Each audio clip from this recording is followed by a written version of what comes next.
Bienvenidos y bienvenidas a RAM, un podcast de la tecnología en el que hablamos sobre el desarrollo de videojuegos. Os habla Adrián Mesa y me acompaña, como siempre, Jorge Cantón. ¿Qué tal, Adri? Muy buenas. Pues nada, Jorge, hoy tenemos un programa, como siempre decimos, súper interesante. Sí, además hoy tenemos algo especial, algo nuevo, ¿no? Que no hemos hecho nunca. Sí, porque nos traemos a dos personas a la vez en el programa. Dos personas a la vez. Entonces, bueno, hemos tenido la suerte de engañar a dos personas, a dos desarrolladores de Mercury Steam con muchísima experiencia para que nos concedan una entrevista y que nos cuenten un poco pues desde la historia de la empresa, nos hablen de juegazos como Castlevania Lord of Shadows, de juegos más actuales como... se cambió el nombre del juego. Sí, se llama ahora Space Lord. Space Lord, que vale, efectivamente, ya se me había olvidado. Y el Metroid, ¿no? De Samus Return. Metroid también se habla un poquito, en fin, la verdad que se tocan muchísimos palos. Sí, la verdad es que muchas ganas y yo creo que se puede aprender mucho de esta gente porque lleva muchos años en esta industria. Pues nada, vamos a ello, a ver qué tal os parece. Venga, vamos allá.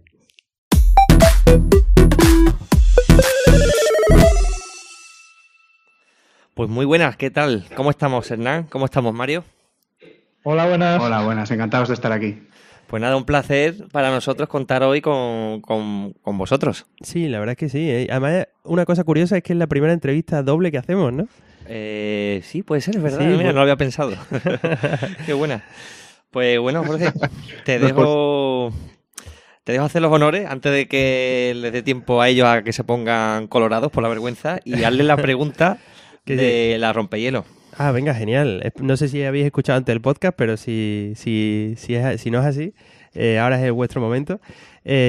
Una cosa que nos gusta siempre para conocer un poco el perfil de jugador que tiene el invitado, los invitados en este caso, es preguntaros cuál es el último juego que os habéis pasado completamente, terminado, o si es un juego online al que le habéis dedicado un número importante de horas. Yo ahora mismo creo que en Overwatch debo tener como 300 horas y sigo volviendo de vez en cuando a jugar. Está bien, ¿no? Así que no sería ese.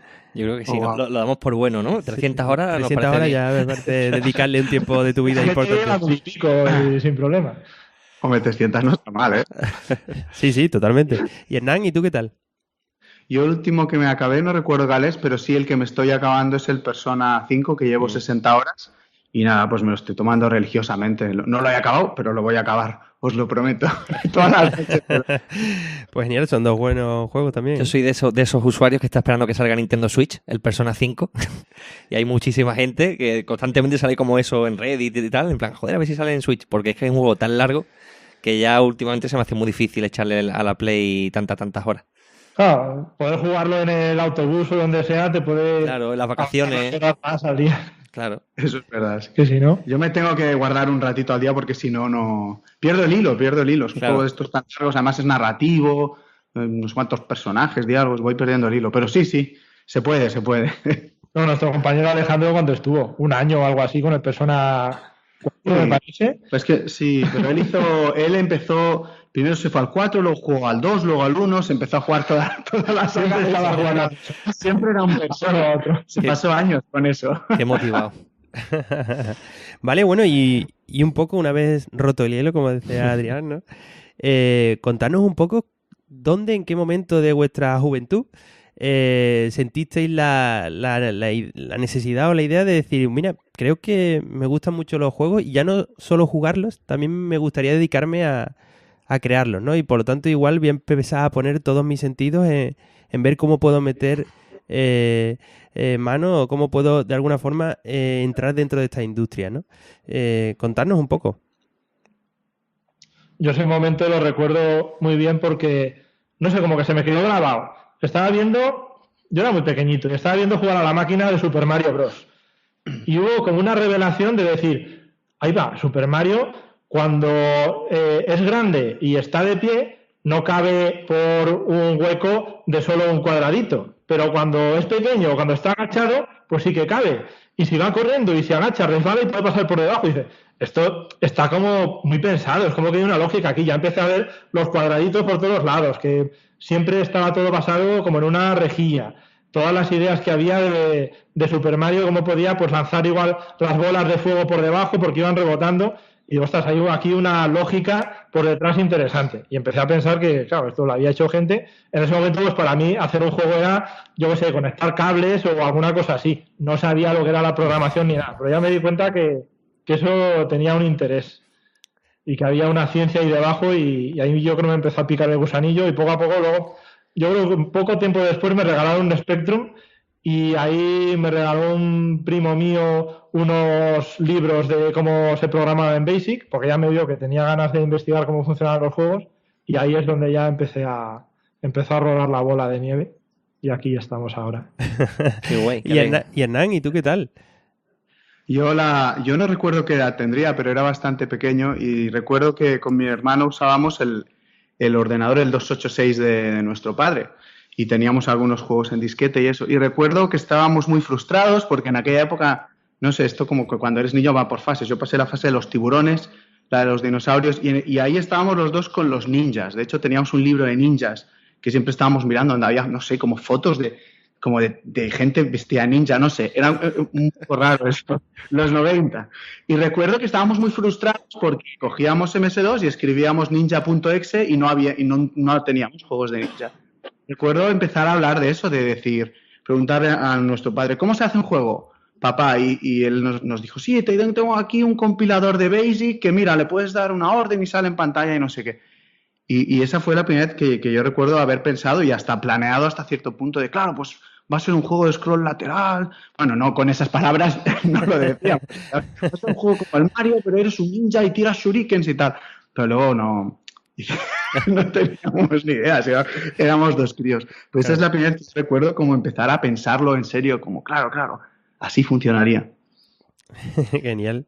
Pues mira, bastante jóvenes, ¿no? Y además los dos partiendo de un mismo juego, ¿no? Parece del Mario, ¿no? Bueno, al final todo, yo creo que Nintendo nos pilló en la infancia ahí a casi todos y bueno, por culpa de eso estamos muchos aquí. Oye, pues vamos a hacer un poquito de historia, ¿no? Una preguntita así de... Sí, sobre todo por el estudio en el que trabajáis, porque hemos estado bicheando vuestro historial, vuestra biografía, y bueno, lleváis muchos años trabajando en Mercury Steam. Mario nos salía unos 12, casi 13, y Hernán ponía 7 años más allá. Auténticos veteranos. Entonces se ve que estáis muy a gusto allí. Pero, gran pregunta, Adrián. Pues sí, para empezar un poquito a hablar de Mercury Steam, ¿sabéis cuál fue el primer juego que se desarrolló en Mercury Steam? Scrapland. Scrapland, ¿Y qué nos podéis contar de él? De Scrapland, pues podríamos contar muchas cosas si rompíamos de NBA. Pero bueno, ya hace muchos años, ¿no? Yo lo vi, claro, no sabía ni que lo hacía Mercury Steam, pero dije, ostras, esto lo hacen unos españoles. Pues, jolines, qué nivel de arte, de programación. Es que era como un mundo abierto, con naves que volaban, robots, podías controlar a unos, a otros. Digo, esto es complejísimo. Digo, esta gente lo va a petar en algún momento. Y me quedé con esa idea en la cabeza. Y luego, unos años después, pues ya pues estaba echando currículums, había tenido en la universidad. Y vi Mercury Steam y dije, anda, estos son interesantes de mandar el currículum. Claro, porque en este primer juego ustedes, ninguno de los dos, claro, todavía trabajabais en Mercury Steam. No, yo estaría en el instituto o así, yo creo, cuando salió Scrapland. Claro. Y yo entré en físico, que era el siguiente a Scrapland. La facultad. Sí. Y Hernán, tú que entraste mucho después, ¿hiciste de alguna manera como el esfuerzo de decir, venga, voy a instalarme este juego y voy a jugármelo o...? Con Scrapland, dices, sí. El caso de Scrapland. Sí.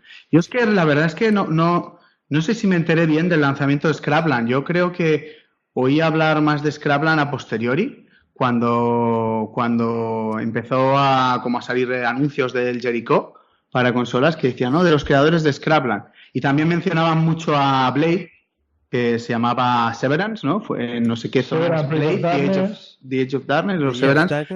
Blade sí que en su día lo jugué y recuerdo, pues como decía Mario, ¿no? Juego español, no sé qué, y también muy, muy impresionado porque era la época esta en la que había una gran guerra gráfica de las tarjetas aceleradoras. El mundo del PC estaba empezando como a nivel de hardware a moverse muy rápido y recuerdo que Blade lucía como... Yo es que recuerdo jugarlo y las sombras Es que no. Esa sensación que tienes con algunos juegos de nunca voy a ver nada mejor que esto. Sí. Veía unas obras y decía, es que ya está, es que es perfecto, es que no le veía ningún defecto. El agua, las ondas del agua. Y decía, ostras, es que no. Bueno, fue un salto tecnológico. Las sombras así se habían visto muy poco o casi nada en videojuegos. Las físicas que tenía también eran tremendas. También. Estaba muy bien, muy bien. Pero recuerdo más ese que Scrapland, la verdad. Sí, porque, bueno, hagamos un poco de historia, ¿no? Que quizá aquí no... Bueno, sí, porque yo he preguntado el primer juego, pero por aquella época, ¿quién dirigía Mercury Steam? Mercury Steam, pues Enric, siempre. Siempre Enric, porque eso... Una pregunta que os iba a hacer. Por lo que hemos investigado, evidentemente, es un poco cultura general ya de todo el mundo que trabajamos en la industria. Estábamos hablando antes de Blake, un juego que hizo Revelac Studios, del que cuando en 2001, 2002 creo que cerró Revelac Studios porque Blade no terminó de funcionar comercialmente, creo, en Estados Unidos y esto, aunque tenía gente detrás muy buena. Entonces se dividió en dos estudios, uno Digital Legend, tuvimos ya por aquí a Unai, y otro Mercury Steam.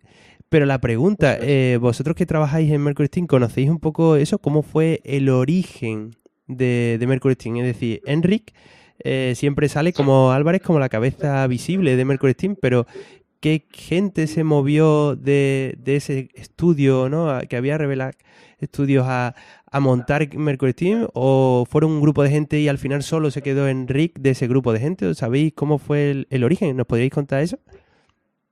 Bueno, yo creo que cuando cerraron Revelac, Enric dijo, oye, tenemos aquí un grupo de gente que sabe hacer juegos. Vamos a ver que alguien nos cogerá en alguna empresa. Yo creo que llamaron a otras empresas, Dinámico, gente así, intentando decir, oye, que estamos aquí, nos hemos quedado sin trabajo y que ya nosotros juntitos hacemos juegos. Y al final, pues acabaron encontrando gente que quería invertir y pusieron pasta para formar Mercury Steam y empezar a hacer Scrapland. Creo que fue algo así. Entonces, Mercury Steam tiene inversores privados, no son el capital no se monta a partir de los que cerraron Revelac. No, claro, los dueños de Revelac, como si dijéramos, yo creo que ahí no estaban metidos, que era... Claro, no sé. Es que, a ver, hasta donde yo tengo entendido, Enric, que es uno de los fundadores de Mercury Steam, su cargo en Revelac era diseñador de niveles. Era un mapero, ¿no? Que les llamaban entonces. Y... No era uno de los jefes ni uno de los fundadores. No, era uno más de los un trabajador. De la misma manera que lo eran otros que luego participaron, no sé hasta qué punto, en la fundación o que se unieron a Mercury Steam de forma muy temprana. De los fundadores, pues Darío Aye, que era programador. Emilio de sonido. Emilio Gutiérrez de sonido. Luis Miguel Quijada, que era artista 3D en aquella época. En esa época era artista 3D, sí. Claro. Entonces toda esta gente se unieron para fundar Mercury Steam y no sé si José Luis Baello también, no lo sé, hay muchos nombres que a mí me bailan. Sí, Baello también. Que son porque claro, yo en aquella época ahí no... Gente muy buena. Pero todo es lo que dice Mario, era un equipo con mucho talento y era bueno, aunque esta empresa cierre, pues los que hemos estado aquí trabajando, y además qué mejor prueba que haber trabajado juntos, ¿no? Claro. A la hora de montar un equipo, qué mejor prueba que ya conocerse, saber tenerse... las medidas. Ya está probado el equipo. Ya sé claro, es que ya es un equipo que funciona, ¿no? Entonces, sí, y además, puedes montar... Además, eso es como, ¿no? Si pasa algo así, pues supongo que, claro, quieres seguir trabajando con tus compañeros. Ya haces ciertos lazos de amistad y porque ahora nos vamos a dispersar cada uno, ¿no? A un sitio, ¿no? Si podemos intentar de alguna forma montar algo en el que sigamos estando juntos, ya que nos conocemos y creemos en el equipo. En aquellos años... Parece que aún no estaba creada, bueno, no estaba creada la narrativa, la idea esta popular de lo que es un estudio indie, ¿no? Esto es un concepto que vino mucho más tarde. Pero yo, tal y como lo veo por lo que me explican, me da mucho esa sensación de un grupito de gente más bien reducido, que todos se conocen, que tienen ese puntito de haber trabajado juntos, no en un garaje, pero sí en unas condiciones que no es... gente venida de grandes multinacionales, en departamentos separados, eran todos en un mismo piso, en una misma oficina, todos se conocían, era gente muy, pues muy friki, muy joven, se echaban partidas al Quake, creo Quake, recordar, mucho, sí. y yo qué sé, se peleaban por las chocolatinas de la máquina de chocolatinas, a ver quién se las sacaba antes, porque había dos que les gustaba la misma. A mí me han explicado ese tipo de anécdotas que hoy en día es lo que oyes mucho en las historias de indies, de cómo empieza un indie. Sí, pero claro, en esa época, si sacabas un juego, tenías que tener un publisher detrás porque había que imprimir los CDs, meterlos en una caja y llevarlos con unos camiones a las tiendas, ¿no? Claro. Es que Steam no existía. No había distribución digital. Claro, descargarte el juego de internet y pagar por él era una cosa que estaba en el futuro. Pues ahora vamos a seguir una especie de orden cronológico, ¿vale? Entonces, bueno, pues como Mario entró primero en la empresa, pues vamos a empezar contigo, Mario. Entonces, sí. Bueno, si no nos equivocamos, entraste en 2006, ¿verdad? Sí. Y bueno, ¿cómo te llegó la oportunidad? Pues, bueno, yo estaba primero en CMI Multimedia, que hacían aventuras gráficas infantiles. De ahí ha salido gente que os sorprenderíais dónde están y quiénes son. Si algún día os ponéis a investigar los nombres. Y luego me salí de allí porque algunas cosas no me gustaban, porque la gente era genial.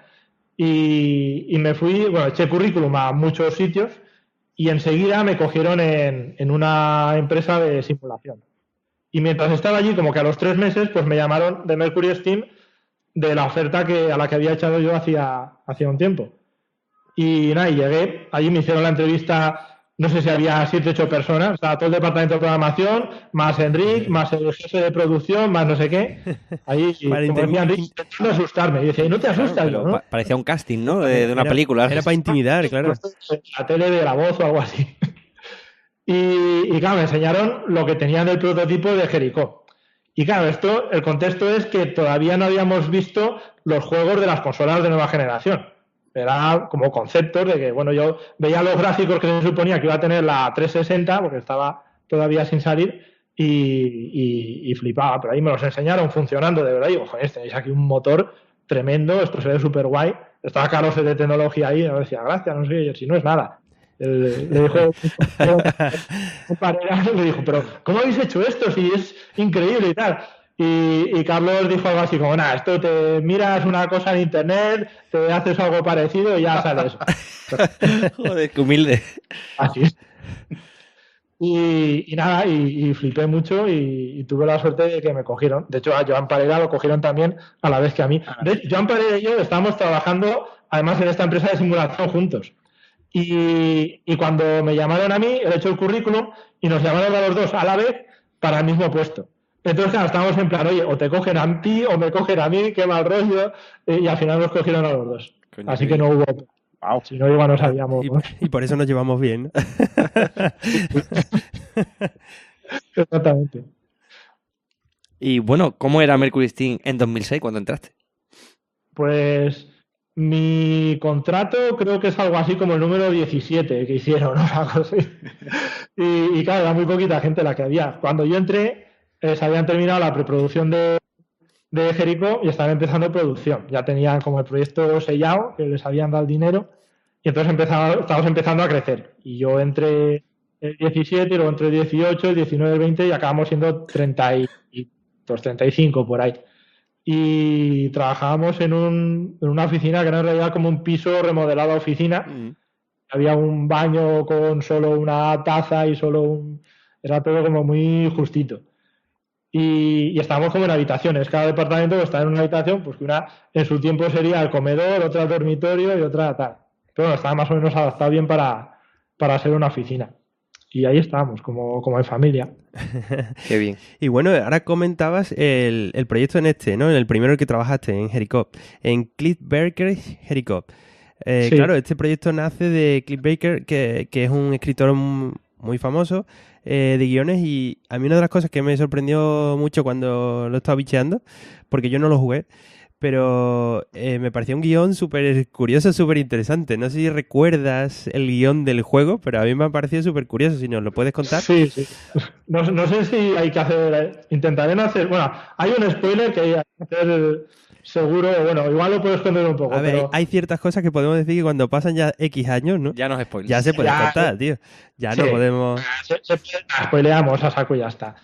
Sí, la cosa era que el concepto que nos dio él era como una cebolla de dimensiones atrapadas en el tiempo, ahí que como que en un momento en los sumerios, pues se hizo ahí una especie de núcleo, de ahí que se quedó gente atrapada y seres y tal, y luego cada cierto tiempo se iba añadiendo capas a eso, y entonces lo que hace el equipo Jericho, que es un equipo como los Geo, pero en cosas, cuando hay alguna movida así que se sale de lo normal, pues los llaman a ellos a investigar. Ellos lo que tenían que hacer era ir atravesando esas capas de cebolla hasta llegar al fondo del asunto y a ver qué pasaba.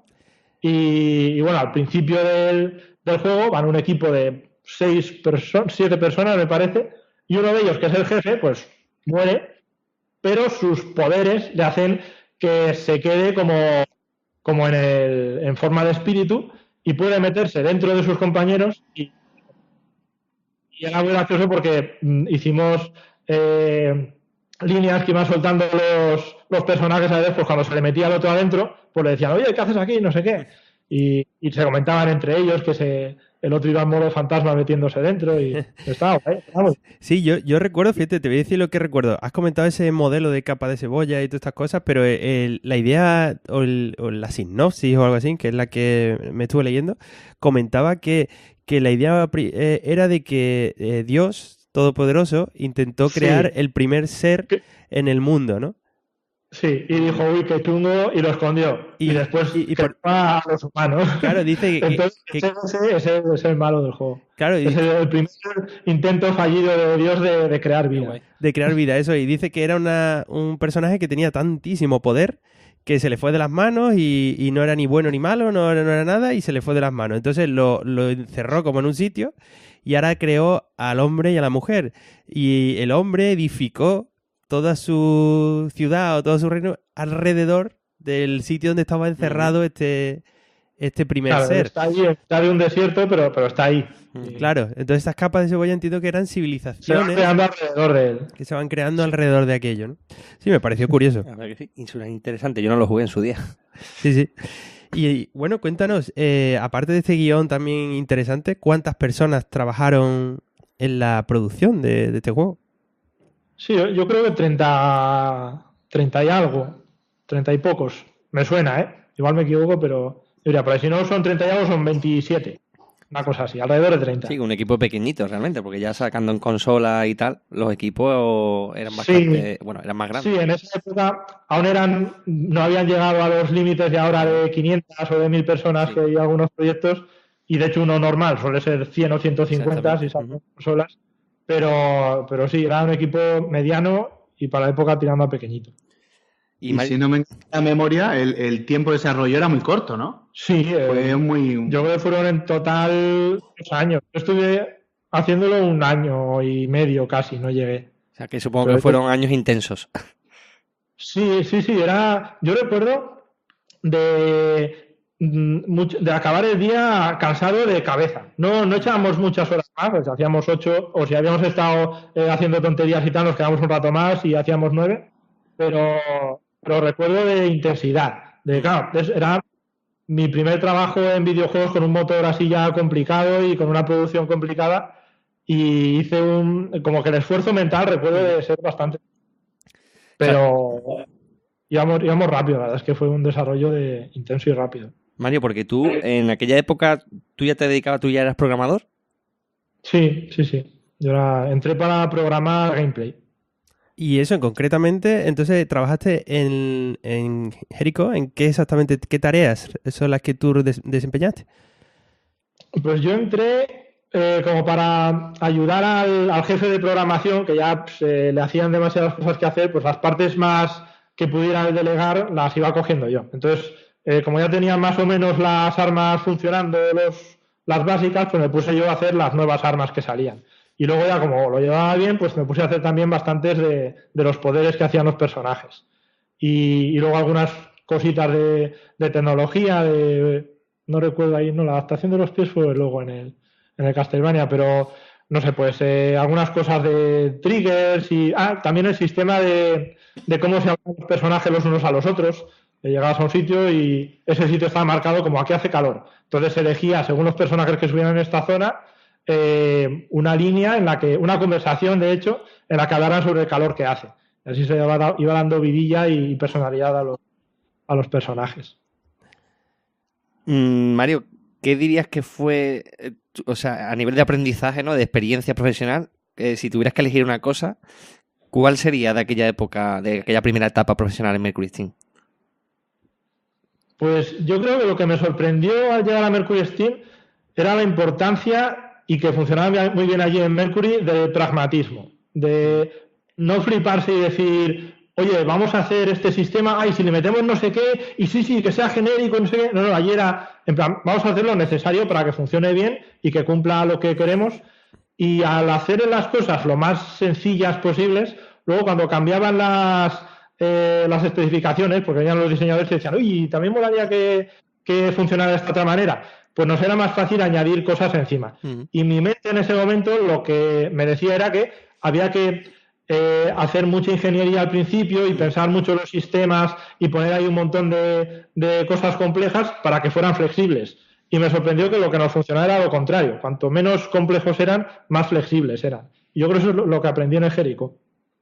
Es un consejazo que yo creo que a muchísimos oyentes que quieran dedicarse a la programación, pues le viene genial, porque yo creo que es algo que se aprende con el tiempo. Curiosamente, supongo, porque claro, la flexibilidad no es mala, ¿no? Pero supongo que la flexibilidad en exceso, pues es lo que te lleva a complicar mucho un sistema. Entonces, el crecer y solo extender aquellas partes que son las necesarias hace que el sistema se mantenga más simple, supongo, y no tienes que extenderlo todo, en el que a la hora de poder trabajar con ese sistema que es súper extenso, pues claro, se te va de las manos. Es mucho más complejo.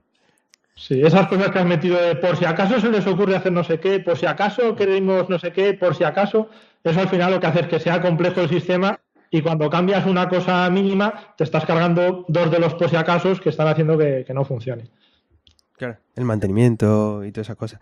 Sí, claro, el mantenimiento es más complicado. Y Jericho, pues, aunque no tuvo mala crítica, pues no parece que tuviera los mejores resultados posibles o quizás los esperados. Sin embargo, eso no hizo cerrar el estudio, sino que al revés, le llegó una oportunidad súper buena, ¿no? Con la gente de Konami y un proyectazo, supongo. Y cuando llegó la idea de hacer Lord of Shadow. Tú estabas ya en Mercury Steam, y ¿cómo recibisteis las noticias de que, bueno, mira, que vamos a hacer un Castlevania? Sí, bueno, primero, Jericho, Konami quedó contenta. O sea, yo creo que hizo pasta. Por nosotros éramos baratos también, porque éramos pocos. Era Codemasters. Pues Codemasters. Eso, Codemasters quedó contenta. Y de hecho, bueno, no, esto no se puede decir. Nada, iba a decir una cosa, pero no. Uy, casi. Sí, yo creo que no vendió nada mal Jericho. Pero sí, luego lo de Castlevania. La cosa es que yo estaba por allí, estamos pues como... ¿Qué estábamos haciendo? Estábamos terminando Jericho.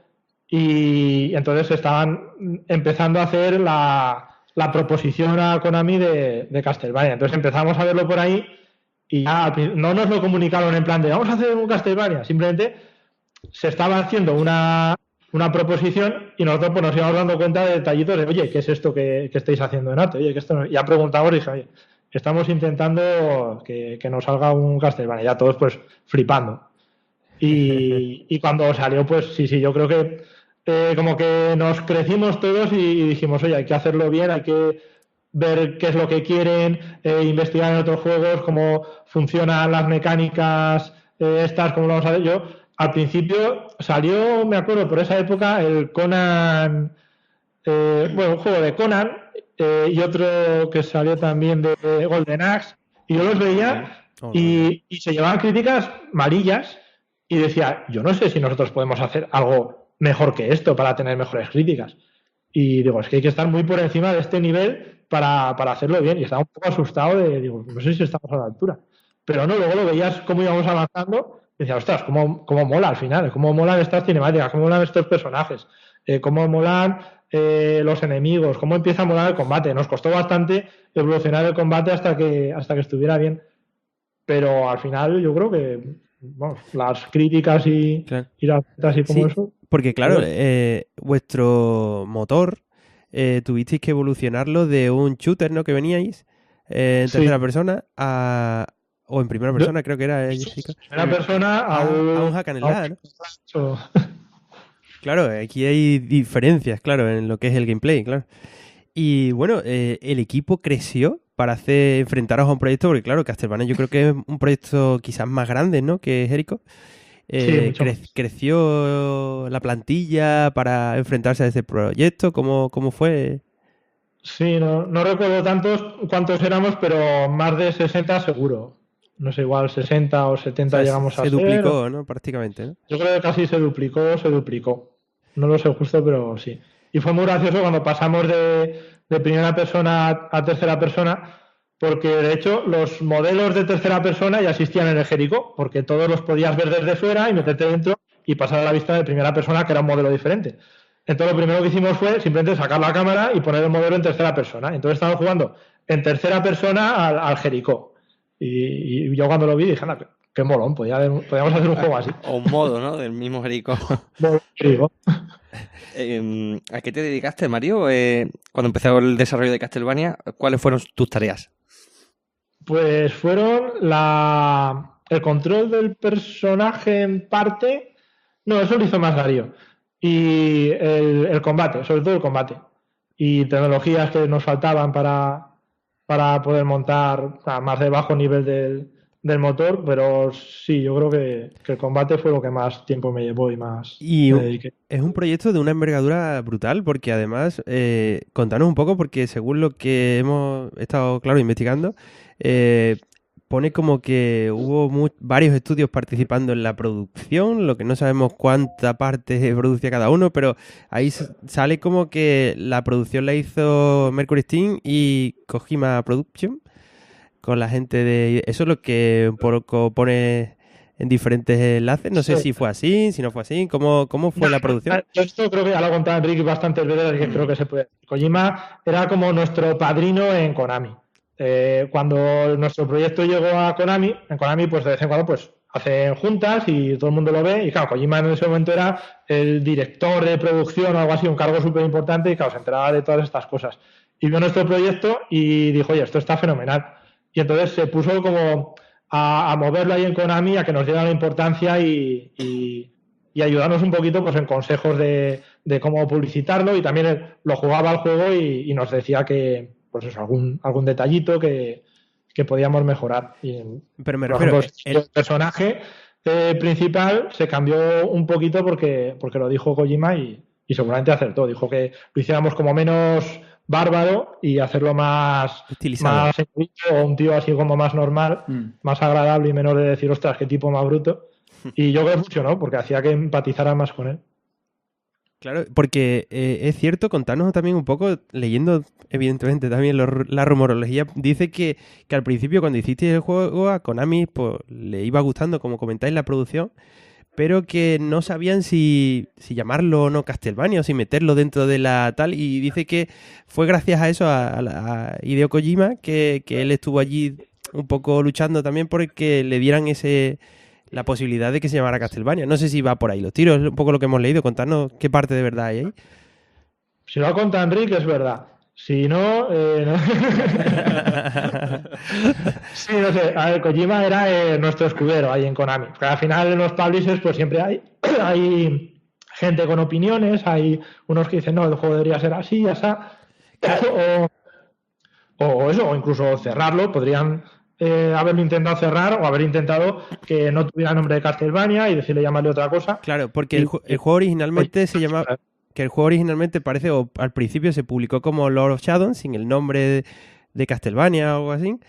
Y fue un poco más después cuando ya sí, ¿no? Parece que ya sí dijeron tal, porque claro, es una reinterpretación de lo que es la saga. El juego se empezó como un Castlevania. Se empezó como un Castlevania y se terminó como un Castlevania. O sea, que fue uno de los logros, ¿no? Por así decirlo, de un estudio español, el poder decir, bueno, pudimos convencerlos, ¿no? Con el trabajo hecho, de que sí. Que le dieran el nombre porque era bueno y por lo tanto pues quedaron convencidos finalmente con la producción. Sí, sí. Mario, ¿os daba miedo tener que adaptar la saga o fue una cosa que dijiste, venga, nos echamos para adelante y cambiamos lo que haga falta? Sí, claro, es que no tienes otra. A ver, Konami, las referencias que nos daban era de hacer un juego de hack and slash, que ya eran los Castlevania 3D que habían salido antes, y era evolucionar eso. Y God of War ya era una evolución sobre eso que habían hecho los Castlevania antes. Entonces, cuando nosotros nos pusimos a dar pasos por ahí, pues claro, miramos God of War, miramos Ninja Gaiden, miramos Devil May Cry y todos ese tipo de juegos, y también los Castlevania que eran brawlers, que eran anteriores a todos estos. Y por eso tiramos por ahí. Y claro, cambiar. Al final, también lo que quería Konami, yo creo, era hacerlo un poco más accesible a la parte occidental, a Europa y Estados Unidos, porque los Castlevania, pues claro, siempre es una cosa muy querida, pero a nivel de ventas era muy japonesa, como que muchas de las ventas las hacían en Japón y luego algunas fuera. Y ellos decían, oye, si tiene tanto éxito en Japón, ¿por qué no conseguimos que tenga más éxito fuera? Y yo creo que nos contrataron, es un poco opinión mía, pero creo que nos metieron ahí. ¿Por qué no? Por eso. Y además yo creo que lo conseguisteis, ¿no? Porque el juego fue un exitazo, todo el mundo lo recuerda con mucho cariño. Tuvo un 85, creo, en Metacritic, unas notazas, todo el mundo le encantó. Y yo creo que también le dio mucha visibilidad, ¿no? al estudio, ¿no? De un gran éxito, ¿no? Que tuvo Mercury Steam, ¿no? Sí, sí. Fue un éxito. Bueno, yo me recuerdo que íbamos poniendo las notas según iban saliendo en una pizarra blanca y estábamos con los ojos como platos mirándolas, porque las primeras además eran en plan 98, 96, 97. Pues, madre mía, hemos hecho el mejor juego de la historia, luego ya salieron otras más bajas. Pero sí, fue bastante flipante. Bueno, supongo que la fiesta fue buena entonces, ¿no? De la celebración de la salida del juego y de las buenas críticas, ¿no? En Mercury no somos muy de celebrar así con fiestas. Sí, he escuchado fiestas de otras compañías ahí que acababan destrozando el hotel. Noto ahí como algo que no conocemos, tú y yo, ¿sabes? ¿Sí? No sé, porque no somos de muchas fiestas, tal y cual. Bebemos agua, nos gusta la cerveza. Bueno, y comentamos, aquí ya terminamos Castlevania, que se publicó en 2010, si no recuerdo mal, y ya por ahí, por esa época, Hernán llega a Mercury Steam, ¿no? Hernán, 2012, entras en Mercury Steam. Igual que Mario, ¿no? Nos gustaría saber cómo te surge la oportunidad de entrar en Mercury Steam. Pues yo había estudiado en Barcelona y recuerdo que al final hice ingeniería y después hice el máster de la Pompeu Fabra, y ahí el máster lo dirige Daniel Sánchez Crespo, que es el jefe de Novarama, que es la compañía que hace los Invisimals. Y recuerdo que él, al final del máster, hacía una clase que era sobre cómo encontrar trabajo. Eso me pareció súper interesante. Y entonces nos ponía una serie de ofertas sobre la mesa que había por Europa, por España, nos decía cómo enviar currículum y cómo no. Y recuerdo que dijo, y hay una... Además, no sé, porque es que ahora ya no sé imitar a Crespo también, pero tenía como sus expresiones de, y hay una que es canela fina, chicos. ¿Ves? Mejor de España, no sé, hizo una venta así increíble, Mercury Steam. Y yo recuerdo y dije, ostras, los de Jericho, porque yo Jericho lo había jugado en la Xbox 360.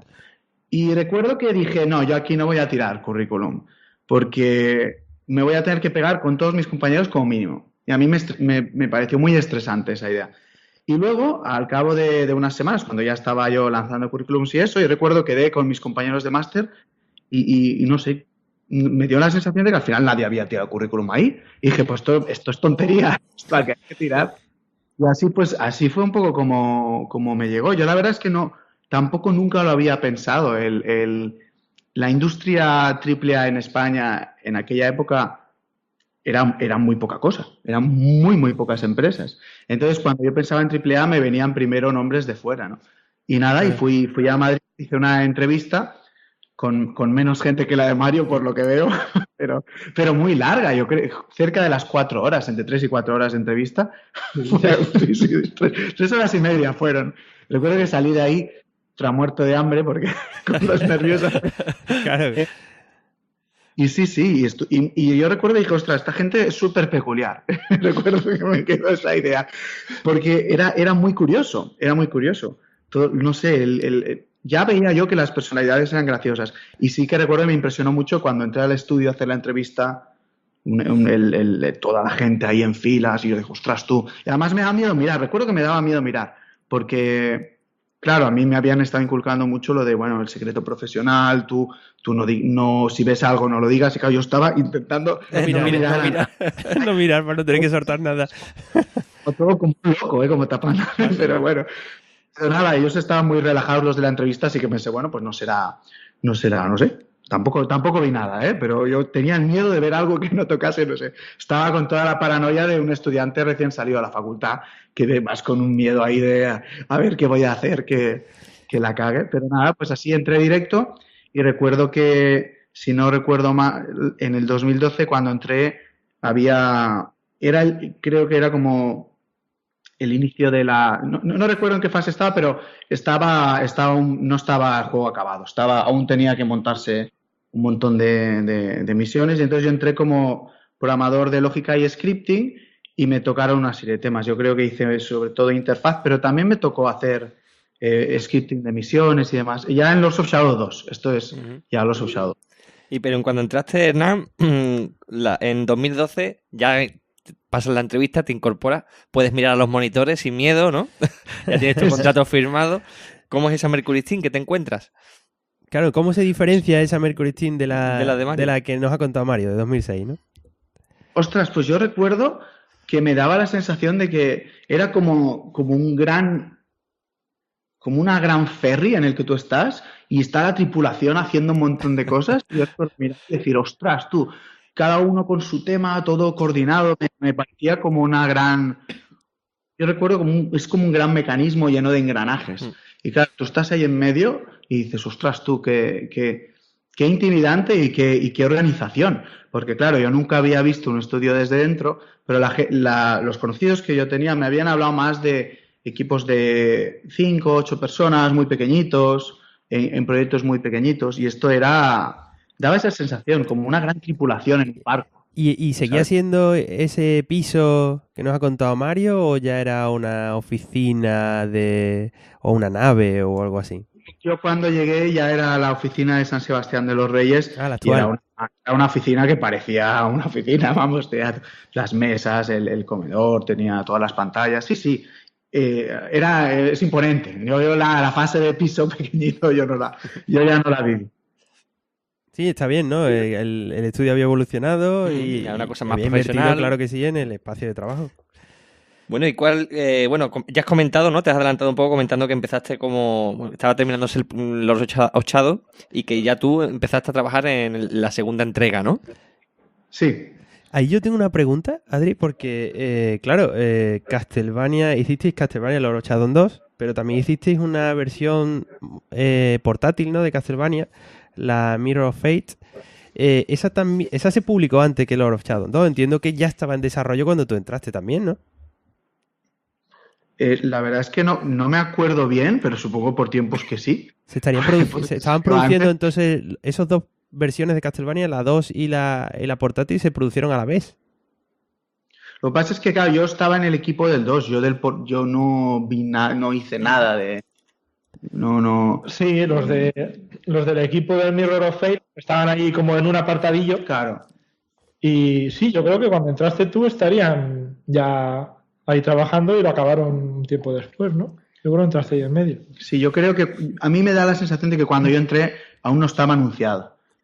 Porque recuerdo vivir el anuncio y decir, mira. Claro, es que Castlevania Mirror of Fate se publica en 2013 y Castlevania 2, Lord of Shadow 2 se publica en 2014.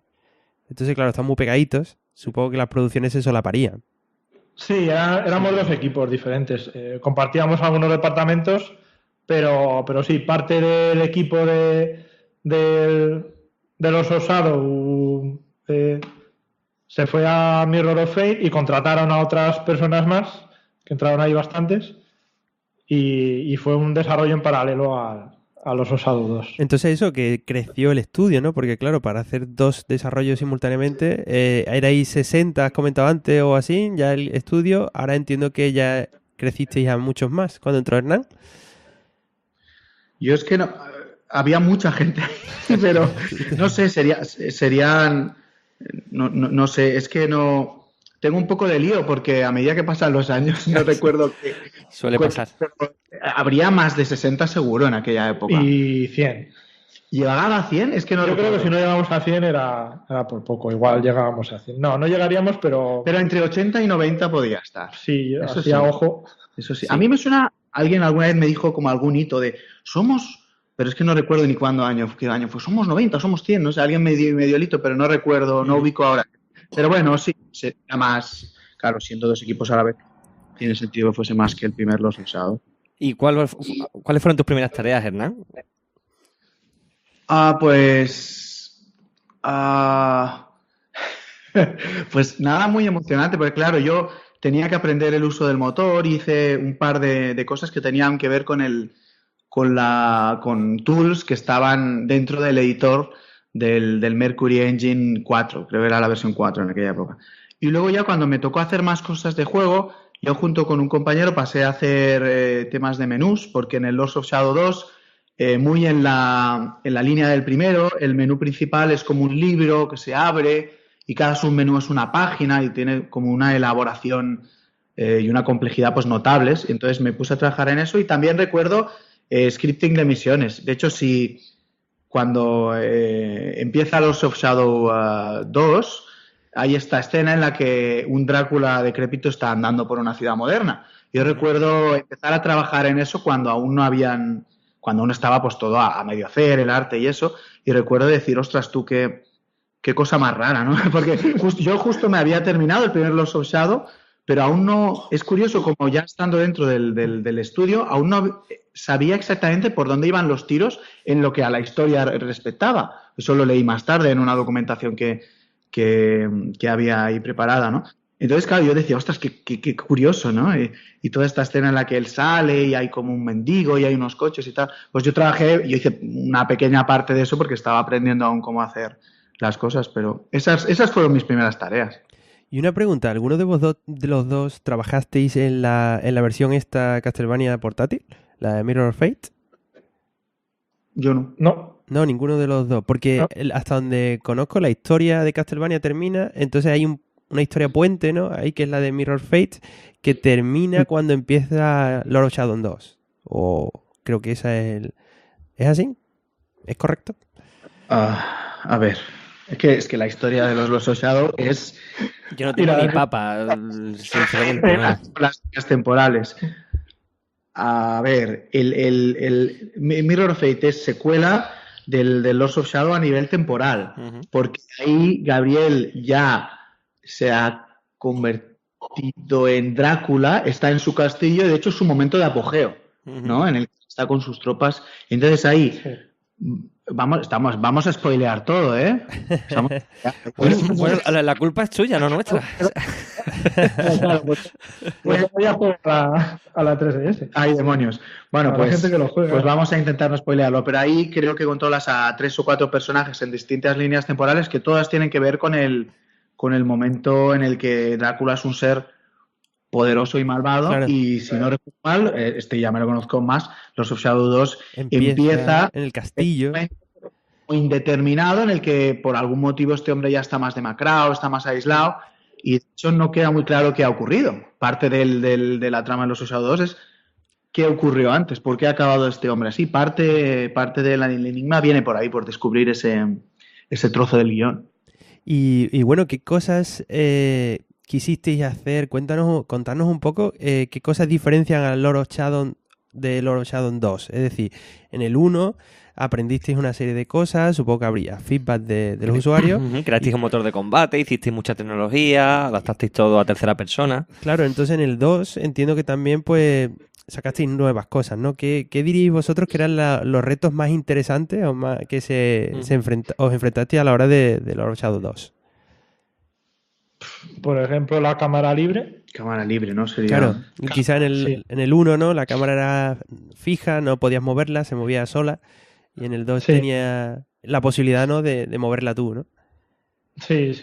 Los escenarios, de hecho, eran muy chulos. Entonces, por un lado, la cámara fija te permite hacer como unos encuadres y unas vistas que puedes hacer que luzca más, o también hacer truquitos para, con menos recursos, poder hacer algo más chulo.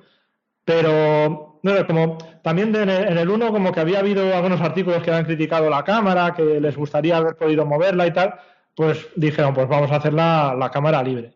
Y bueno, y me tocó a mí hacer la cámara libre. Ahí ya me hice las tres Cs, el control, el combate y la cámara, y a eso me dediqué.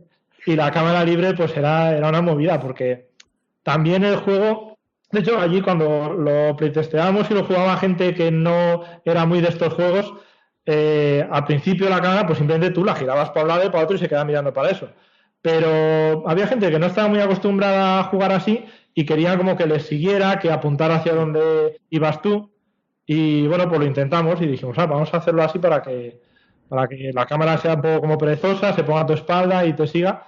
Y bueno, yo creo que eso también le dio un poco más de accesibilidad a gente que no es muy jugona de juegos en 3D y facilitar un poco eso. Y luego, pues durante el combate, pues tienes que encuadrar a los enemigos. Si quieres moverla, tienes que poder moverla. Luego, a veces, algunos poderes pues la usaban para apuntar. Era una cámara muy, muy compleja. Y de hecho, en cada situación, pues también cambiaba los settings. A veces se alejaba, a veces se acercaba para que se viera mejor el personaje principal.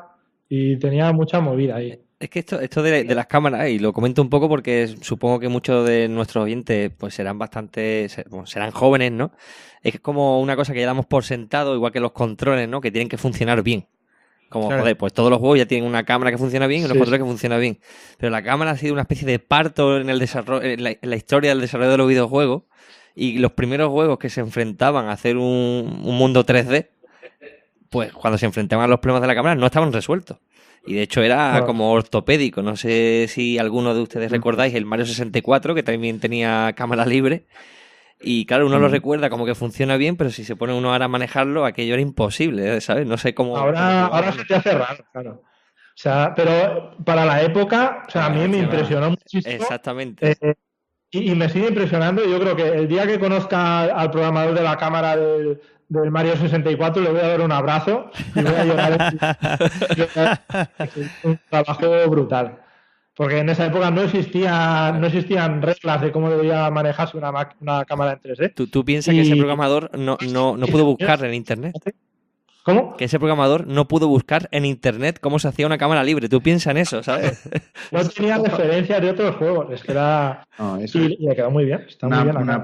una proeza técnica enorme. Sí. Yo algo que a mí me pareció súper interesante en su momento, que los usados tenía nuevo con respecto al primero, me parece muy interesante a la hora de implementarlo, era esta filosofía más de mundo abierto en la que tú vas recorriendo escenarios, pero puedes volver atrás andando y ahí tiene que haber un sistema por detrás que se lía a cargar o descargar cosas. Como además tiene una historia, claro, la primera vez que pasas por un sitio hay una cinemática, unos enemigos y tal, pero si luego yo revisito esa zona que a priori la he dejado vacía, pues tiene que aparecer otra cosa. Y a mí me sorprendió mucho en aquel momento cómo esto se conjuga con lo ajustadita que era la gestión de la memoria en las consolas de aquella generación. Si no recuerdo mal, sobre todo en lo que a memoria gráfica respecta. Y a mí siempre me parecía apasionante toda esta especie de trampitas de que si cruzas un pasillo y giras, pues se descarga esta parte de la calle que ya no ves y se carga otra. Me parecía súper curioso, ¿no? Era algo que lejos de estar ultra automatizado, tenía un trabajo encima humano considerable para que se exprimiese al máximo. Y de diseño también, memoria. Porque a veces también, es verdad. No dejar volver tan rápido, revirar un poco, hacer una escalada para que la gente no pueda llegar muy rápido a una zona y vea que todavía no está cargada y ve una pantalla de carga. Sí. Yo no sé si lo entendí mal, pero a mí me suena que en la época alguien me contó la anécdota de un plano, como las cinemáticas también eran in-game, de un plano que se había alargado un poco para asegurar que se cargase el escenario que se iba a mostrar después. Puede ser, ¿no? A lo mejor no. O sea, no estoy seguro 100%, pero, sí, pero me suena de Y además esos trucos se siguen usando hoy día, ¿no? Yo recuerdo, bueno, el último, ¿no? God of War, que cuando atravesabas una puerta, ¿no? Era una cámara que se veía como el personaje de Kratos abre la puerta, tú no puedes rotarla, la cámara, y hasta que no se cierra la puerta detrás tuya, y por lo tanto descarga el escenario anterior, tú no puedes mover la cámara. Entonces en ese momento tú no puedes hacer nada, ¿no? O en el último Shadow of the Tomb Raider, que hay partes de barro que yo estoy convencido que cuando pasas de una parte a otra de repente vas por un barrizal y no puedes andar rápido y es para que termine de cargar la nueva parte, supongo, y descargar la anterior y que no hagas transiciones rápidas entre esas dos secciones. Sí. Yo recuerdo en esta época estaba jugando a un Metroid Prime y al principio me extrañó que cuando disparaba las puertas para que se abrieran, que allí las puertas se abren disparando, como que hacía una animacioncilla de que estaba procesando hasta que se abría. Y yo decía, qué absurdo, o sea, a nivel de diseño, ¿por qué están haciendo esto? Porque para que me dé tensión si me persigue un enemigo, ¿qué? Hasta dije, calla, que es el streaming, que no está cargado todavía. Vas viendo los trucos, cuando tienes esto en mente, vas viendo los juegos cómo van escondiendo las cargas. Sí. Bueno, Mario, ¿por qué estabas jugando a un Metroid en aquella época? Que me lo has puesto un poco en bandeja. No sé, no es por nada de que no subieran en carga. Era antes todavía de... Vale. De Metroid. Pues no sé, José, ¿tienes alguna preguntita más de Castlevania? Lo último, ¿no? Lo último, ¿no? Que tenemos en el guión, ¿no? El hecho de qué os llevasteis, o qué podéis decir que os llevasteis de Lord of Shadow 2. Es decir, después de 2 años de producción, 1 año y medio, 2 años de producción, ¿qué es lo que dijiste, qué es lo que pensáis que más aprendisteis o lo que os llevasteis de aquella producción? Empiezo yo. Tú, Hernán. Yo lo distinguiría en 3 grandes cosas, creo que me lleve yo. La más evidente es, bueno, aprender a montar juegos, aprender a usar un motor profesional, aprender a trabajar en un entorno profesional en donde a mí en aquella época me sorprendió mucho, ¿no? Por muy bien organizado que esté todo, siempre tienes que vigilar mucho el tema de la comunicación, la coordinación con los demás. Hay como mucha gente trabajando en paralelo y eso tiene más complejidad de lo que parece. Sobre todo yo que venía de esa especie de idea de bueno, esto acabas trabajando en un grupo indie donde hay 3, uno es el artista, otro es el programador y otro es el diseñador, ¿no? Y casi que cada uno se encarga de un ámbito, ¿no? Ahí tienes muchas personas haciendo un mismo ámbito y ahí pues yo ahí aprendí mucho. Luego también estuve en su momento leyendo grupos de fans de Lords of Shadow 2 y seguí las críticas, las reviews, las previews de cerca y me pareció súper interesante intentar entender una comunidad para cuando yo llegué a trabajar en la saga Castlevania. Y la saga Castlevania lleva viva 20 no sé cuántos años con no sé cuántos títulos, ¿no? Entonces me pareció súper interesante el cómo yo, dentro de lo que pude aportar en el proyecto, cómo luego la gente percibía el juego, la fanbase, pues cómo unos juegos gustaron más que otros. Me pareció súper curioso intentar entender eso desde fuera, porque yo tampoco nunca había sido muy fan de Castlevania. Yo había jugado unos cuantos, pero no estaba súper metido. Y me parece que eso también siento que aprendí también sobre cómo gestionar el cómo eso, pues a veces da un poco de vértigo, sobre todo yo que era nuevo, decía, ostras tú, y esta gente con estas expectativas, ¿no? Y ahora hay que cumplirlas. Y luego también había... El tercer tema me olvidé, porque siempre que hago una enumeración me olvido del último. Un clásico. Así que bueno, di tú el tercero, Mario. Pues yo no voy a enumerar entonces, para no olvidar. Es que... porque se me están ocurriendo muchísimas cosas. Ya no de los dos, sino del Lords of Shadow 2, sino también del uno, de los Castlevania en general. Todas las cosas que aprendí allí... Es que se me ocurren muchísimas. Y bueno, todo el funcionamiento de los sistemas de combate que en el momento cuando empecé, pues bueno, funcionaban y ya está. Y luego ya me empecé a dar cuenta, mira, le das al botón y pega al enemigo y es una mierda, ¿no? ¿Qué pasa? Que tiene que tener una oportunidad el enemigo de pegarte. ¿Y qué pasa? Que tienes un tiempo de reacción. Toda esta filosofía, que es tremendísima y súper interesante, pues la aprendí ahí. Y luego hay cosas curiosas que también aprendí, que es la teoría de los cojomomentos. Ah, es verdad, los cojomomentos. Sí, interesante. A ver, cuéntanos. Es verdad. Pues esto fue alguien que vino a la empresa y le dijo a Henry, pues me gusta mucho el Oso Shadow 1 y lo que veo del 2 me gusta mucho porque creo que gestionáis muy bien los cojomomentos. Y le digo, ¿qué correcto los cojomomentos? Dice, sí, porque en los juegos siempre hay momentos en los que dices, ¡hala! Fíjate cuando salió ese titán de hielo de debajo del lago helado. O ¡hala! Fíjate cuando te das cuenta de que no sé qué. O sea, luego lo he visto en muchos sitios. El otro día también escuchando una charla de Yoko Taro, el del Nier, ¿sí? Y digo, claro, es que este tío es la filosofía de los cojomomentos, es construir para un momento concreto. Tú vas diciendo, mira, ahora el ritmo tiene que ser más pausado, ahora voy a ir enseñando esta cosita, ahora voy viendo algo desde lejos y ahora ¡pacas! Casco el cojomomento. Pues esa filosofía me parece muy importante porque Me encanta. esos momentos Los cojomomentos son entonces momentazos que decimos del juego con esto de, ostras, ¿te acuerdas en The Last of Us, en la escena del francotirador, que tienes que ir escondiéndote por... Eso sería un cojomomento, ¿no? Sí. Un momento que tú recuerdas. Sí, las jirafas sería un cojomomento. Sí, sí, son momentos que momento. se van construyendo y cuando llegan pues tienen un impacto especial. Pues como momentos palomiteros, sería como en el cine, de ese momento de ¡hola! Sí, momentos que recuerdas, ¿no? Sales al balcón y todas las tropas ahí contra Sí, el castillo de Drácula. Claro, todo eso, pues. Y claro, toma cojomomento. Claro, hay Qué técnicas que hay que entender. Y cuando yo cada vez que veo un juego y veo un cojomomento, digo, ¡hala! ¿Cómo ha molado esto? ¿Qué ha pasado antes? ¿Cómo lo han preparado? ¿Por qué me ha impresionado tanto? Nos están Pues dando, eso- nos están dando un gran título para la entrevista de hoy.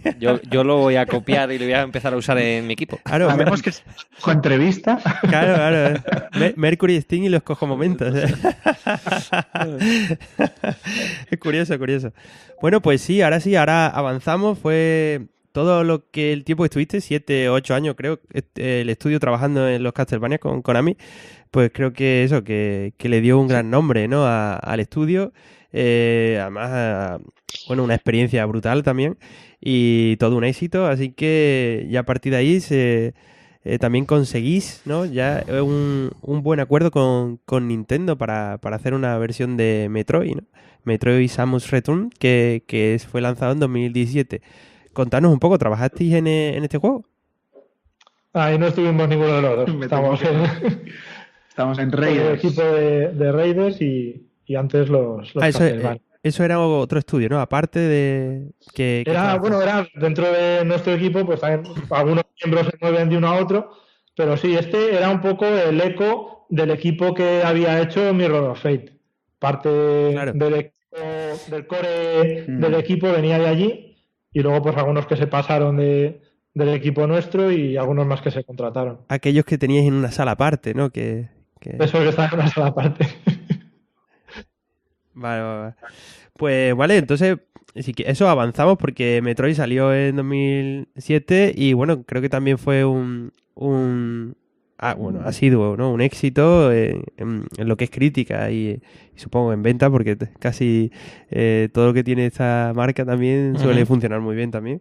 Pero bueno, como decís, ustedes, hay una cosa súper interesante, creo, desde el punto de vista que hace Mercury Steam, que es un giro para crear su propia IP, ¿no? Y es una cosa súper arriesgada, pero me parece súper valiente y sobre todo eso, el hecho de decir, bueno, ya no me gustaría tener que depender siempre de terceros, me gustaría tener algo propio que dirija yo con total libertad. Y bueno, de ahí nace, ¿no? La idea de Rider of Broken Planet. Bueno, contanos un poco si trabajasteis en este juego, cómo fue su desarrollo, cuántas personas estabais allí.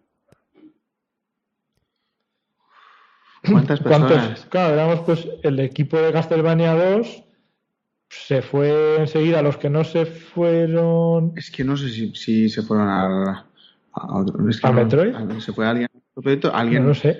Es que no lo sé porque... ¿Cómo fue eso? Porque en el Los Usados, cuando se estaba haciendo el DLC, ¿no? Hubo parte de esa gente que estuvo allí que luego se fue, que luego no pasó a Raiders, ¿no? ¿O no? ¿No? Es que... Y mira que nos acordamos mejor de cosas que pasaron antes que de esta época. No sé. Yo recuerdo estar trabajando en el DLC de Los Osados 2 Sí. y mientras tanto empezar a hacer el prototipo de Riders. Sí. Pero en ese momento, claro, yo creo que estábamos como en un puente entre el Mirror of Fate y el y el Metroid. Claro, ahí aún no. Había gente del equipo de Metroid que se había incorporado al final de Castlevania a hacer los DLCs. ¿El DLC? ¿Dos DLC? Sí. ¿Era un DLC o dos? Ya ni me acuerdo, eran dos. No, era uno. El de Alucard. De Alucard. Y no había dos de Alucard. Pues ¿Cuál era uno? No recordamos ni cuántos hemos hecho, qué mal. Sí, eran dos DLCs. Y es verdad, es que en el uno eran dos. Espera, sí. Sí, y entonces ahí estaban, pues como el equipo en plan, o pasándose al nuestro o esperando a ver lo siguiente que saliera. Es verdad. Luego un tiempo después pues salió el de Metroid. Bueno, y contanos un poco, cuando empezáis con la idea de esta IP propia, de Riders, contanos un poco de en qué consiste la idea original de este juego. Bueno, yo recuerdo que en una reunión que se convocó muy primeriza para explicar el proyecto, y recuerdo que se oía mucho la frase de esto trata sobre tiros y tortas. Las dos tres, tiros y tortas. Era como... Y recuerdo que a mí alguien me lo explicó de forma muy sencilla. Creo que fue José Darío Ayel que me dijo, bueno, cogemos los tiros que aprendimos a hacer con el Jericho, cogemos las tortas que aprendimos a hacer con la saga 2, vamos a intentar hacer pues una mezcla de ambas cosas. Claro, suena... Y dices, bueno, sí, ¿por qué no? Tiros y tortas. Sí. Recuerdo que en principio no tenía mucha fe, porque de hecho yo creo que lo había dicho alguna vez en el Oso Sado 2 o algo así, de la melee y los disparos siempre se pegan unos con otros. Y luego, cuando estábamos empezando con esto y empezamos a ver que tenía sentido, y digo, y casualmente leí un artículo en el que hacían, yo creo que era incluso con sensores a jugadores, ver en qué momentos creo que era el Call of Duty o juegos de estos de guerra, sí. Estaban más excitados y se lo estaban pasando más adrenalina y más que les habían impactado más. Y justamente era, en un juego que se supone que era de disparos, era cuando se acercaban al enemigo y lo tenían muy cerca y le tenían que disparar de cerca o que usar la melee y sacar el cuchillo o la culata de ese. Y esos eran los momentos que a ellos más les impactaban. Y digo, jóvenes, pues igual hemos encontrado aquí con algo interesante. Y efectivamente... la combinación esta de disparar y luego tener que acercarte, pues parece que tiene más sentido de lo que pensé en la época de los Castlevania.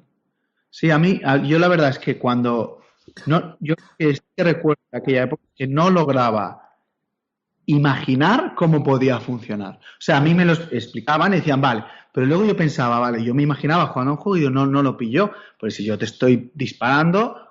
Pues ¿Por qué te voy a pegar? O sea, y dice, no, se te acerca alguien y te da un puñetazo, pero ¿cómo se acerca si le estoy disparando? Sí, o sea, en mi mente era muy complejo, pero eso también es algo que con los años también he ido viendo. Cuando hay una visión o una dirección y hay un montón de gente romando, a veces, y ahora hablo solo por mí, porque no sé si tú lo has vivido parecido, a veces... yo puedo sufrir de una cierta miopía, de decir, no tengo la perspectiva o la experiencia o el expertise o lo que sea para ver cómo esto llega a buen puerto. No lo logro ver. Pero claro, hay un montón de gente remando, hay un tío con un timón, hay un tío que está arriba y que sí que ve, ¿no? ¿Cómo se llama este lugar donde se ponen arriba todos los barcos para...? El vigía, ¿no? Está el vigía, ¿no? Volviendo a hacer el símil con un gran barco, ¿no? Entonces, claro, tú a lo mejor estás ahí en un compartimento, pues yo que sé, remando o achicando agua o lo que sea que estás haciendo, pues claro, tú no sabes muy bien a dónde vas. Pero luego llegas, y yo recuerdo que cuando empecé a ver prototipos en los que eso ya empezaba a funcionar y hasta ser divertido, y yo recuerdo que decía, ostras, pues sí, pues tengo que es una lección de humildad también de decir, bueno, tengo que empezar a entender que vale, hay cosas que pueden funcionar. En programación de gameplay a mí me ha pasado un montón de veces. Recuerdo que era súper cantosa porque además el jefe de diseño, Luismi, y yo estábamos muy metidos en el diseño del combate y tal, y Luismi se le había ocurrido un golpe que era simplemente pues Drácula, bueno, en ese momento ¿cómo se llama? ¿Víctor? No. Gabriel. Gabriel se agachaba, juntaba los brazos así como haciendo un ovillo y se quedaba quieto y hacía daño alrededor.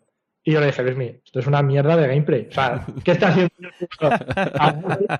Y me dijo, no, que sí, que vamos a hacer que los enemigos se acerquen con los golpes y tal, y ya verás cómo va a volar, porque visualmente y tal. Y yo, Luismi, esto no tiene gameplay, esto no tiene sentido.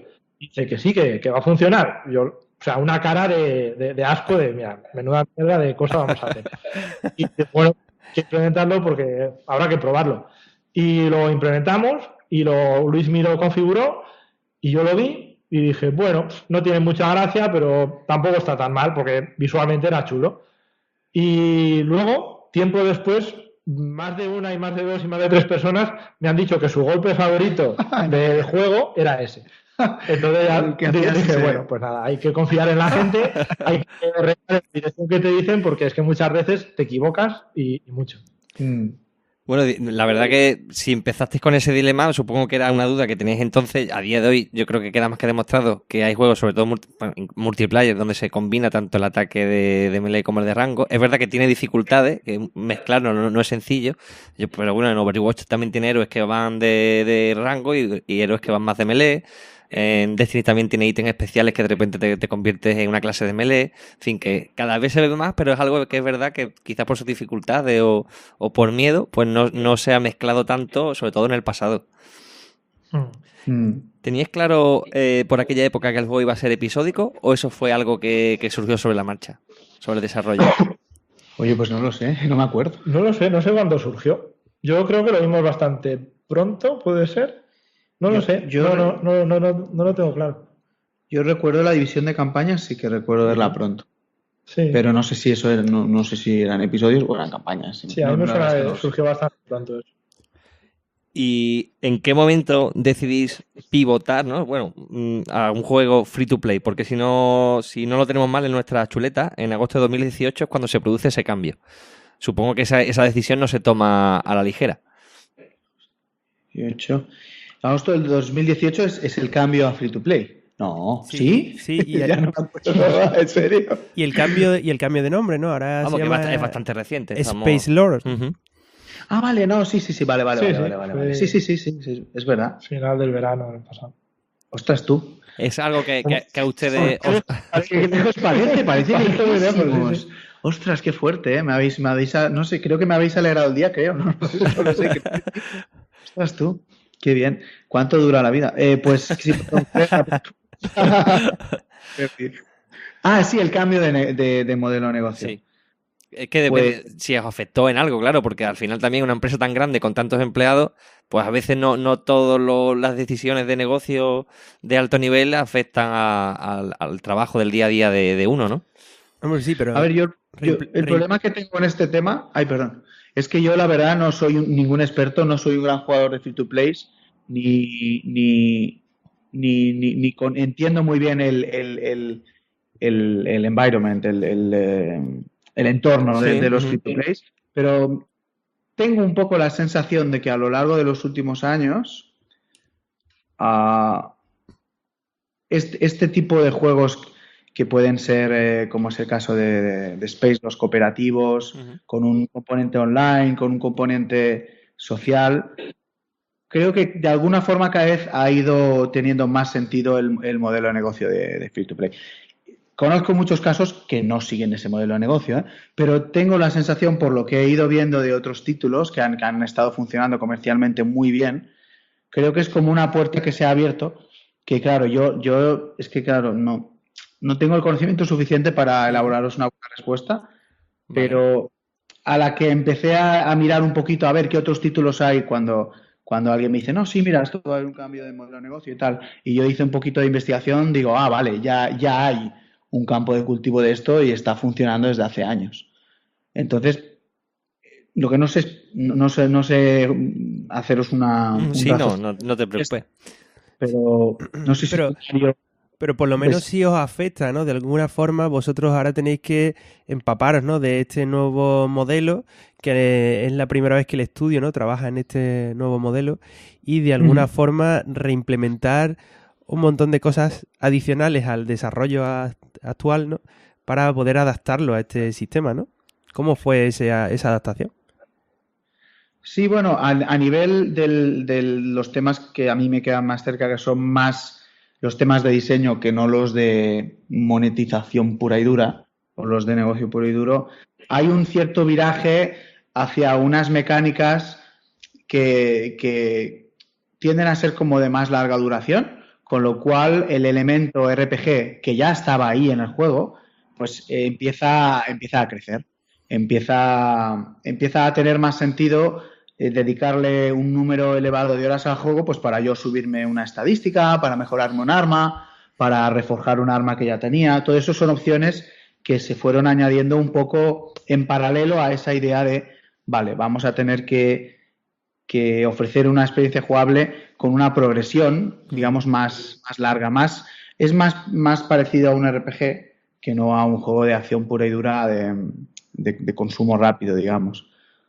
Entonces, por ahí han habido cambios. Luego también el tema de... Pero hay muchos cambios. Es difícil de explicar porque hay como muchas ramificaciones y algunas son sutiles, pero hasta temas de interfaz. Claro. Como... Esto sí que fue algo que a mí me chocó mucho al principio, cuando se hizo el cambio a free to play y de golpe entra en juego este concepto como de zapping de videojuegos, ¿no? De que tú, el que se baja un juego gratis no tiene ningún compromiso adquirido con el juego, no tiene por qué dedicarle 1 o 2 horas a entender cómo va, a pelearse con los menús o con las mecánicas.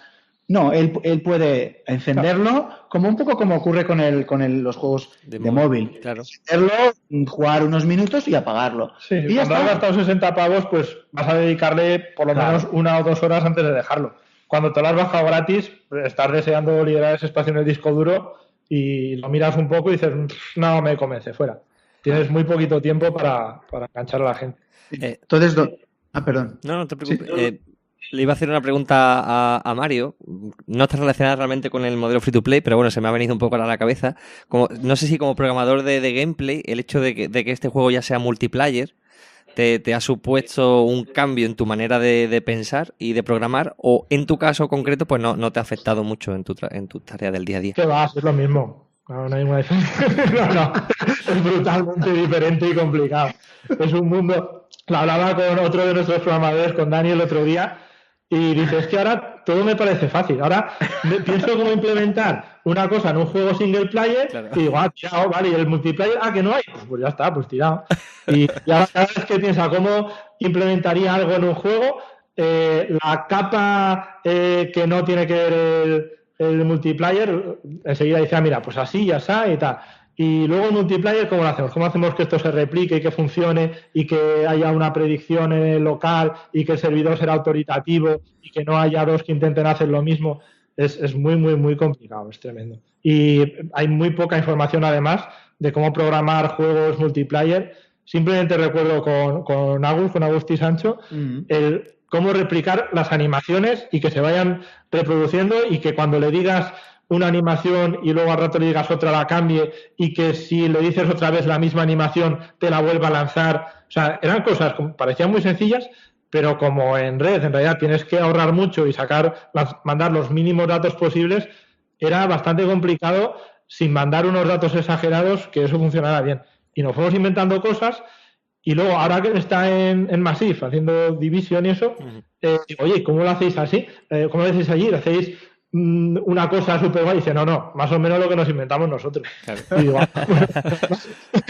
creo que nos hemos inventado una cosa rara, pero no había ningún artículo, ni ningún libro, ni nada que te dijera cosas súper básicas. Claro. Simplemente de replicar posiciones, de replicar animaciones, de replicar el daño, de replicar los disparos. Disparos un poquito más de información, pero muy poca. Yo tengo el recuerdo, ya un poco perdido, de hablar un día contigo, Mario, cuando estábamos en una fase más o menos temprana del desarrollo, hablar contigo sobre replicación, sobre red. Y recuerdo haber visto contigo alguna charla de desarrollo de disparos en red. Y recuerdo que tú con el dilema de decir, bueno, tengo como una serie de trucos o técnicas que otra gente ha aplicado para replicar disparos de una manera poco costosa. Y por otro lado tengo en medio un sistema de melee, de cuerpo a cuerpo, y dices, ¿tú cómo lo caso? Porque digamos que tú eres el que sabes de esto, ¿no? Pero era como que las dos paradigmas no se llevan de la mano en absoluto. No, y el paradigma PvE y PvP, el pelear contra IAs o el pelear contra humanos también se pega muchísimo entre ellos. Y eso fue una cosa que tuvimos que ir aprendiendo y mirando a ver cómo hacerlo, tanto a nivel de diseño como a nivel de implementación. Porque trucos que puedes utilizar cuando peleas contra IAs, tanto en PvE como en PvP, son muy diferentes. Son... ahí, se me ha ido lo que... Había pensado una cosa guay, pero se me ha ido. Pero sí, ahí teníamos una una matriz de requerimientos que además había muy pocos juegos que pudiéramos usar como referencia, porque al final o eran PvPs puros o eran PvEs puros, combinaciones de PvE y PvP a la vez en el mismo momento. Además, veíamos otros juegos y cuando hacían eso lo separaban totalmente. Veías el Charter y decías, vale, ¿cómo combinan esto? Ah, vale, tienen un modo multijugador que es completamente diferente al modo single player. Y veíamos el God of War y decíamos, vale, ¿cómo lo juntan? Dice, vale, es que es otro juego totalmente diferente, incluso algunos controles son diferentes, incluso las reglas cambian un poquito. Y decimos, ostras, pero nosotros no podemos hacer esto, no podemos hacer dos diferentes. A la vez estás contra IAs y a la vez estás contra humanos. Y fue complicado, ¿eh? Y al final, bueno, más o menos ha funcionado. Qué interesante, la verdad que es un pedazo de reto y me alegra que lo hayáis podido resolver y llevar a buen puerto. Pues bueno, Jorge, nos estamos alargando un poquito, ¿no? Con la entrevista de hoy. Sí, no sé si tú quieres hacer muy interesante. alguna preguntita más o si pasamos a la pregunta con la que solemos cerrar normalmente cada episodio. Sí, a mí me gustaría, creo, ver esta última pregunta. Pues venga, lánzate. La última, ¿no? Sí.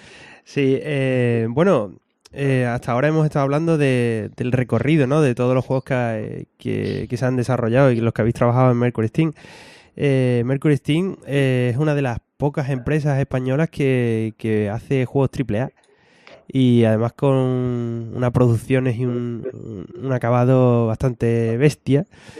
Y siempre nos preguntamos a todos los invitados, ¿no? ¿Cómo pensáis vosotros que debe evolucionar la industria del videojuego en España para que haya muchas más empresas, ¿no? Que también hagan grandes producciones y que hagan juegos AAA y todo este tipo de cosas. ¿Qué creéis que falta y por qué no hay más empresas que puedan hacer este tipo de cosas? Yo creo que es como que se forme una industria de triple SaaS, es como una realimentación, porque como decíamos ahora, muchas veces hay muy poca información de cómo hacer ciertas cosas en los juegos o sobre todo de cómo organizar los equipos, de cómo organizar la comunicación, la producción. Todo eso es muy diferente de tener un equipo de 5 personas o de 10 a tener uno de 100.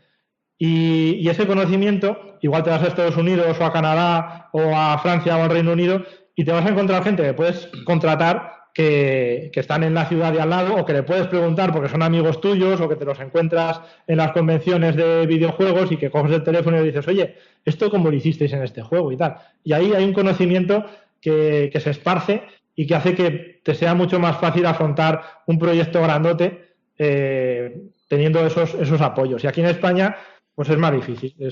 No hay tantas empresas, no tienes el productor de otro juego similar en tu equipo, no tienes el programador de otro juego similar en tu equipo y lo tienes que empezar todo muy desde cero.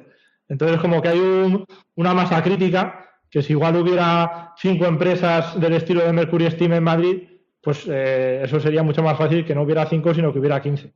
Pero como estamos 1, 2 y medio, 3, pues ahí es más complicado. Intentamos hacerlo también, intentamos tener reuniones y hacer un poco de piña y contarnos un poco las cositas que vamos aprendiendo, pero claro, no es lo mismo que hay, no es el mismo caldo de cultivo que puedes encontrarte en Montreal o en Los Ángeles.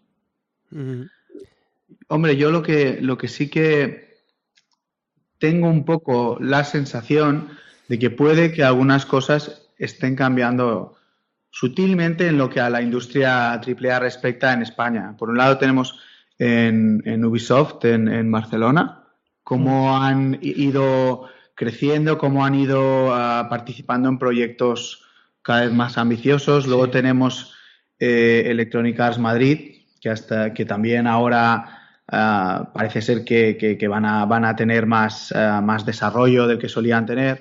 No sé si es indicativo de algo. Yo no sé si es tendencia o es Saber Interactive. Yo creo que la dirección es buena. Me parece que claro, va poquito a poquito mejorando. Claro. Pero la dirección es esta. Es que nos den proyectos Ubisoft, que pongan un Electronic Arts aquí. Esto es que yo hace 3 o 4 años estaba hablando de esto. Oye, ¿por qué no vienen más las empresas de fuera? Que aquí es barato, que hace buen tiempo, que hay gente que se quiere venir a España, del Reino Unido y tal. Sí. Si las empezaran a montar, pues igual. Y hay varias empresas, varias multinacionales que están empezando a montar cositas por aquí. Y eso es lo que tenemos que conseguir. Y si en esas empresas de vez en cuando nos mandan uno del Reino Unido que es muy bueno gestionando proyectos, pues igual también su conocimiento nos puede ayudar. Mezclarnos un poco con esa gente y aprender de lo que otros ya saben.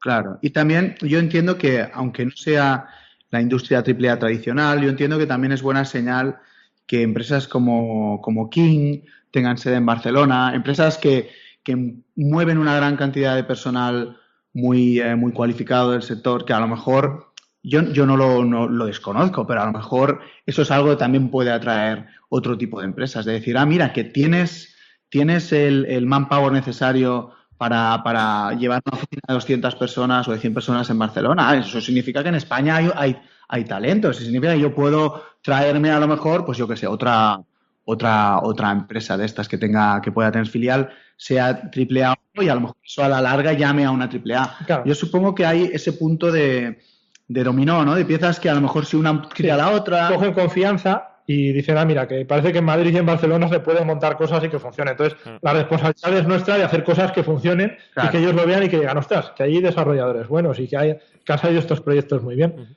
Y con eso yo creo que se motivará a otras empresas y cuando ya tengamos aquí un buen caldo de cultivo, pues se pueden ir, como han ido ocurriendo, que se crean empresas, pero claro, ya con la experiencia y la capacidad de en poquito tiempo crecer el equipo y tener 40 o 60 personas organizadas, haciendo algo con sentido.